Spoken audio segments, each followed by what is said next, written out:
We'd like to thank everyone for joining us today on the inaugural run. Yes, this is the first time we've done it. I'd like to welcome you to the King's Gene. Now, one of the things that I'll say before we get started is really this channel is to help individuals to find that hidden potential that they have within themselves and then to use that potential.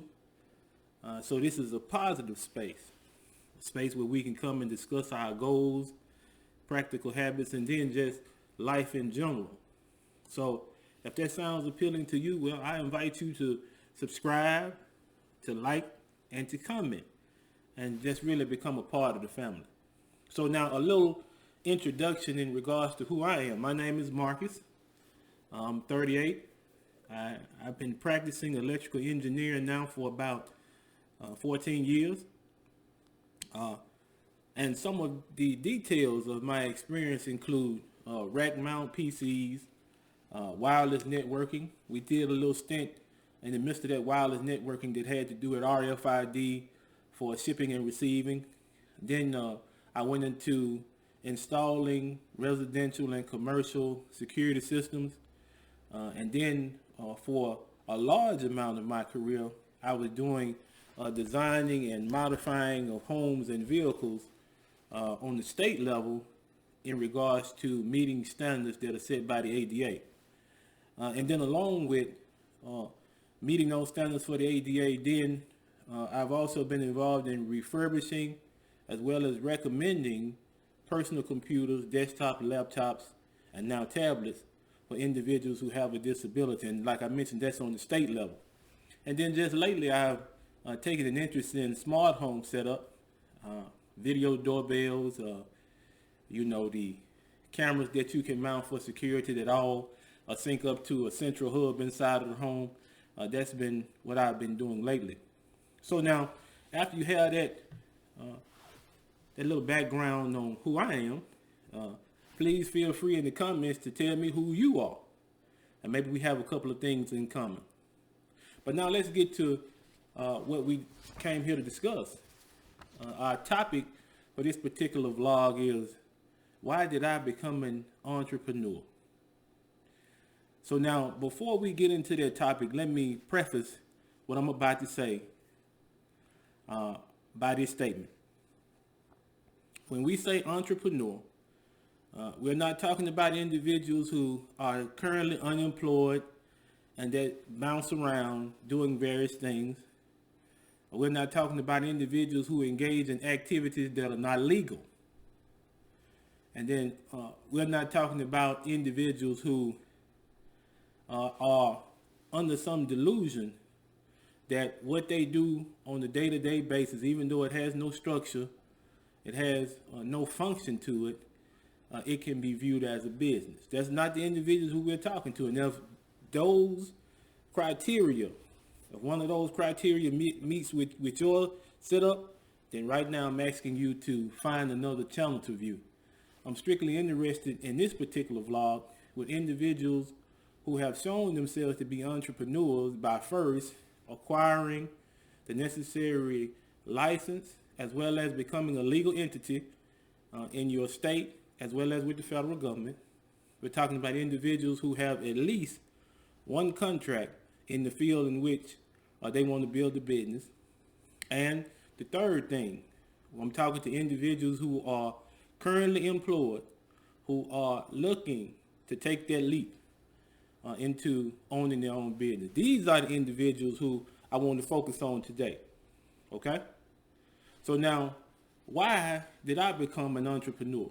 It's for three reasons: flexibility, the ability to increase my earnings, and then I wanted to have a greater ability to choose the direction that my life, my career path would take. So now those are just my three.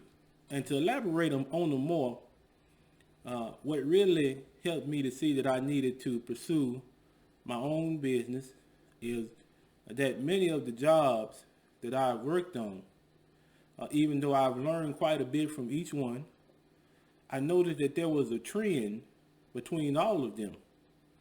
The trend was that there was someone else that decided who became a client or a customer, and there was someone else who decided what the level of performance would be for each customer, what each customer needed. So if an individual came in and they were of great means, if they were financially wealthy, then that person would get the best service. But then if someone came in with a greater need, but less resources, then that person would get the minimum. And so I saw that trend throughout all of the jobs that I was involved in. And that was really a turning point for me, because in some of those instances, there were things that if I had been on my own, I could have assisted individuals with. I could have helped them. I could have solved their problems. But because of the fact that I was employed by someone else or some other entity, then my hands were tied in regards to how much I could do, when I could do it, and for how long I could stay on that particular project. And so after looking at those things, I decided that it may be time to venture out on my own. And to be direct and honest with you, it probably was the scariest thing I have ever done in my entire existence, to be honest. Because it required a few things of me. Things that an employer would generally do for you. Let's take, for instance, your health care.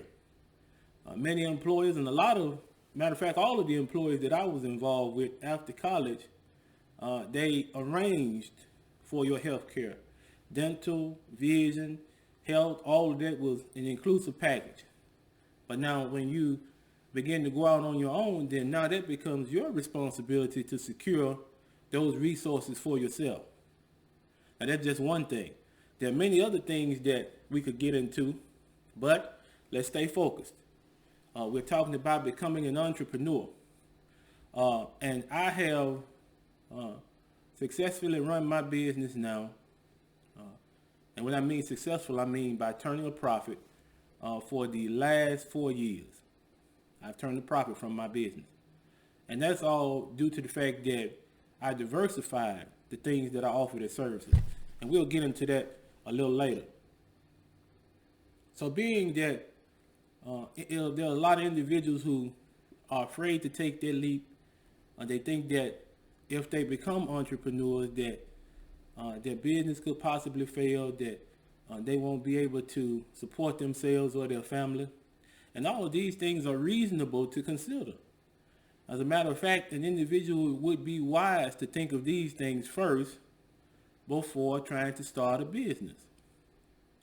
But I'm here to tell you that if you are determined to provide for yourself and for your family, if you are determined for everyone to have the things in life that they need, then you will find a way to make this business work.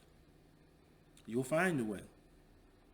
And chances are you'll be successful. Now, I can only speak for me, because earlier, when I first started working on the state level, I had already secured an LLC. I had already begun to work on getting myself in a position where I would be able to start my own business. But at that particular time, things just didn't line up for me. I didn't have the resources that I needed. And most of all, I didn't have the knowledge that I needed to conduct business in a way that it will thrive and grow and be beneficial for me and my family. So what I'm about to do now is I'm going to share with you 3 things. If you're planning to take that leap, if you're thinking about securing an LLC and starting a business, these 3 things I think will help you on your journey. I know they helped me. So the first thing I would say is preparation. Now, preparation is defined as the ability to get ready for an event or undertaking. Make no mistake, owning your own business in this economy at this time is an undertaking. It's not going to be easy. It's not going to be something that you start today and it reaps dividends sometime in the near future. You're not going to start a business today and 6 months later, you're good to go most of the time. So preparation. For me, I would encourage individuals, if that's your goal to start a business, to do a couple of things in regards to preparation. I would say that while you're currently employed, begin to work on your business. And see, that way you can take the resources from your current employment and you can use those resources to put yourself in place to start your own business. So what do I mean by that? Well, one of the first things you can do is start off working under contract. So depending on your field, I know for myself, there were several places that needed desktop support. There were several places that needed PC repair. So in those areas, I could contract my skills out and still maintain my current employment. And then, speaking of skill, at this point, it would be good to focus on what services you want to offer. Because there are a lot of things probably that's in your field that you could offer. But what are the things that you excel in? What are the things that you enjoy doing? Because make no mistake, if these are things that you enjoy doing and you excel at them, then doing them for yourself is going to be lucrative. It's going to result in you making a profit. And then as you narrow down the skills that you want to offer as services, make sure that you're adept at those skills.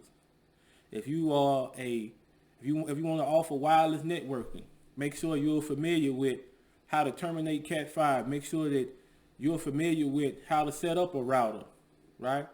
How to set up a repeater, things of that nature. And then not only that, if you are familiar with how to set up a router, then be familiar with how to add devices onto that wireless network that you set up. So really focus in on the skills that you want to offer. And then the next thing I would say is, as you address and clarify the skills that you have, it may be necessary at this point to purchase the equipment that you will need to employ those skills.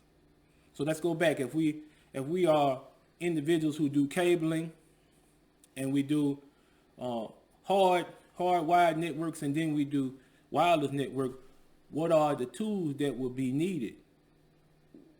What are the things that will have to be purchased in order to allow us to come on the job site, give an estimate, and then begin to work without a long period or a long pause in between giving the estimate and starting to work. So the tools that would be necessary to be used, they could be purchased at that time too. And then last but absolutely not least, obtain all the things that you will need as far as licenses. You may need a business license. Well, you're going to need a business license in your area. You'll need to apply to become an LLC or a corporation, whichever one you pick. You'll need to have these things in place so that you can go forward legally with your business. Then the next thing that I would encourage is something that's very, very important. I think that one of the things that really cushions the blow that you might take when making that transition from being employed to owning your own business is having savings apart from your life savings. So apart from your life savings, I would encourage you to have a whole year's savings so that you can take care of all of the necessaries that come up. So that's a whole year. So that's going to require you to live below your means while you're preparing to start your own business. So a lot of the things that you may have done that was wasteful, you have to cut those out. A lot of things that individuals in your family may do that's wasteful, you have to cut those out. And you can cut those things out until you get to a point where you see it's okay to start bringing some of those things back.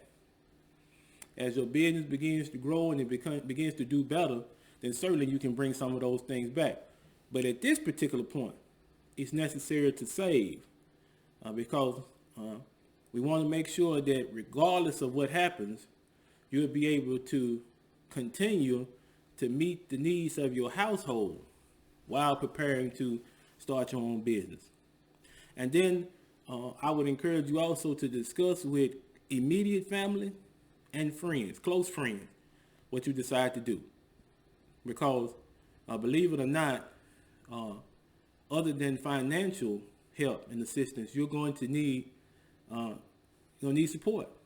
We need individuals that are going to look at your situation and still encourage you to continue because of the faith that they have in you.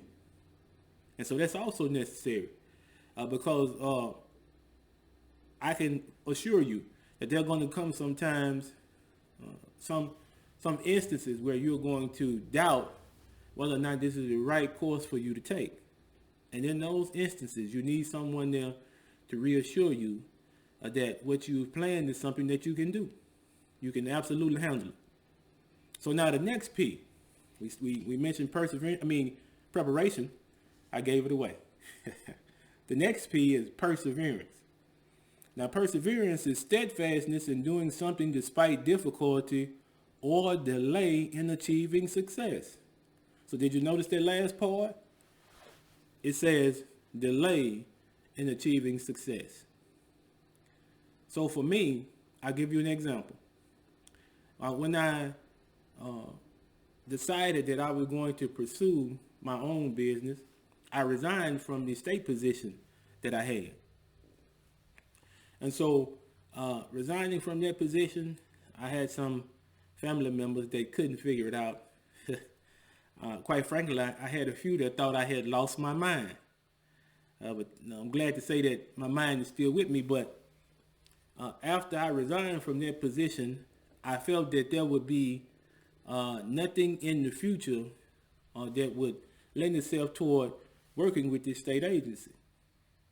And for the first 3 years after leaving that position, I secured a few contracts, but nothing as substantial as when I had been employed for the state. But then on the third year, an interesting thing happened because individuals who worked at the state were familiar with my work and the level of quality that came from my work. I received a contract from them. So can you imagine that? Even thinking about it now, it's kind of unreal that at a place that you resigned and left would come back and offer you a contract. But that's the way it happened. And so that contract, even to this day, continues to be a main source of funding for my business. And I'm grateful for that. I'm grateful for the individuals that are involved. But what it teaches you is that even though it might be a lengthy process, when your business becomes recognized, either through word of mouth or through sites where individuals go on and rate your business, the services that you provide, regardless of which way it comes, when your quality of work begins to manifest itself, and individuals see the dedication that you have to the things that your hands touch, then you'll see your business begin to grow. You'll see individuals from the past will come back and enlist your services because they are aware that you are an individual that can be trusted and that your work speaks for itself. So perseverance. We have to keep going. And then the last thing that I would recommend is patience. Because as we mentioned from the beginning, this is going to be pretty lengthy. It's going to be something that you're going to have to work on. It's going to require a lot of time and effort from you. But in the end, you'll be proud of what you built with your own hands. Now, patience is defined as the capacity to accept or tolerate delay, trouble, or suffering. Now, notice this last part without getting angry or upset. Yes, there's going to be delay. There's going to be trouble. There's going to be suffering because this is new for you. This is something you hadn't done before. But now, if it was easy, and I really hate to use that expression, but it's true. If it was easy, everybody would be doing it. So if you have within you the potential to start your own business, maintain your own business, see your business grow, be successful, then it's going to require patience. Now, the reason why I say that is because when you look at things, to build a reputation, to manifest the quality of work that will tend to lend itself to individuals calling and wanting you to work for them, or calling and offering you contracts, that's going to take time. It's going to take time. But during that time, to make that transition as painless as possible, then make contracting a priority. And when you begin the contract, what I would recommend is that you start off small and maybe be more reasonable with your prices. And then as time goes along, you'll notice that the jobs will become more and more, they'll require more from you. And so because they require more, then that means that you'll get compensated more. Your prices will go up, especially if the work is good. And then part of being patient too, you need to stay in a state of readiness. You know, if there's an individual that needs a job done, let's do it in a timely fashion. So that individual will know that this is not just a hobby for you. This is something that you're putting time and effort in to see it grow and become something greater. Then also, as we mentioned, you take those smaller jobs at a more reasonable rate, and that will help you to build clientele. So as you're continuing to do these jobs, and these jobs are turning out above and beyond what anybody could have expected from you, then word about you starts to travel. And then as that word about you starts to travel, then other individuals, based upon the recommendation of someone they trust, they try you out. And then that person gives you a good recommendation and someone else tries you out. And before long, through word of mouth, you have a clientele full of individuals that trust that whatever job they assign to you is something that you can perform. But as we mentioned, that's going to take time. And if you have the time to give, you have the patience in that respect, then you'll be able to reap the dividends. Okay? So now, looking back, I have to say that those steps helped me in my journey because it helped me to stay focused and it helped me to move forward. Now, I'm not going to sit here and tell you that I am where I want to be as far as my company is concerned, because having your own business dictates that you stay ready in case there are other contracts that need your attention, other issues. You know, we always are looking for ways to expand and to grow. And so that calls for you as the owner of the business to continue to be vigilant, to continue to look out for new opportunities for your company. Because in the end, really, best case scenario is you work during your lifetime to start and secure a business and to get it on level ground and even to cause it to start growing, and then it's something that you can pass on to your children. It's something that will give them financial stability in their future. And there's nothing wrong with thinking that way because as individuals, that's what we will want. We want something to be able to give to our children so that they can benefit. And that's one of the main reasons why I came to this conclusion that I needed to start my own business, because it's like something my dad said. He told us growing up, you'll never get rich working for somebody else. But I can't say that my intention is to be rich, but it is my intention to have the things that my family needs to be able to provide those things. That's my intention, and I'm sure that's yours. Or else you wouldn't have stayed this long into the video. So I hope that the information that we provided on our first entry as a video series, I hope that this information was beneficial for you all. And if you like it, then like, comment, and subscribe. And oh, and by the way, something that we'll do each segment when we sit down and do a one-on-one. The color for the day is taupe, and the jacket is saddlebred. Okay? All right. So once again, we thank you for tuning in to this segment of the King Gene. Hopefully in the future we'll have more segments of interest, or at least I plan it that way. So I'd like to thank you for starting this journey with me. I hope everyone does well. Please stay safe during this pandemic. Be easy.